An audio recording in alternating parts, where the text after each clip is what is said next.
abaherire kibera kirindiro ry'enyamishwa ekya Queen Elizabeth Game Reserve bamazira kire barukoreka obuhinzi ya mutima hari gavumenti ahabwa enjojo okubatahirira zikacwecereza emisiri yabo. Omuri Irimya mu district y'Ibanda enjojo zitwire nizicwekanisa omugyera gwa Buhindagi okuza omu misiri oburemezo obu hatubwaza kuhaho bwanyuma ya gavumenti kwekoramu omurimo. Enjojo zibe ziteganisa abaturage bo muri Irimya mostire seri ya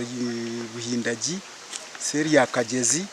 hamwe na Munonga seri ya Karisi konka hati kutuna yekiraho kitimba kwenyini nashanga kitimba almost kimwe cya kabiri ati cyakozerwa amazima gari go namarenya kamushanju taratemere hambuga enjara niyo kunyita kandi omushija akafa ndinyenka niyo musifakaze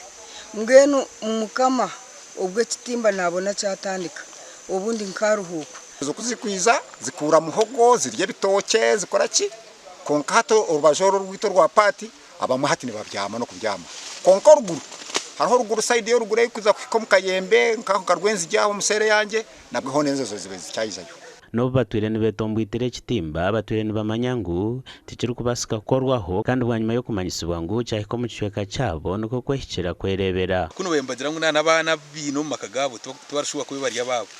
aho kabo bembarara haba kumire nyamishwa ngo zitaza kurya emisiri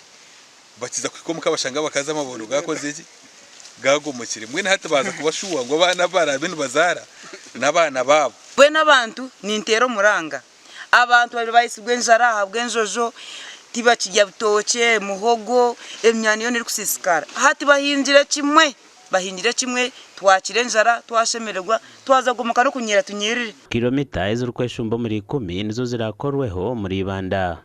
Gashaka Timothy Mushabe.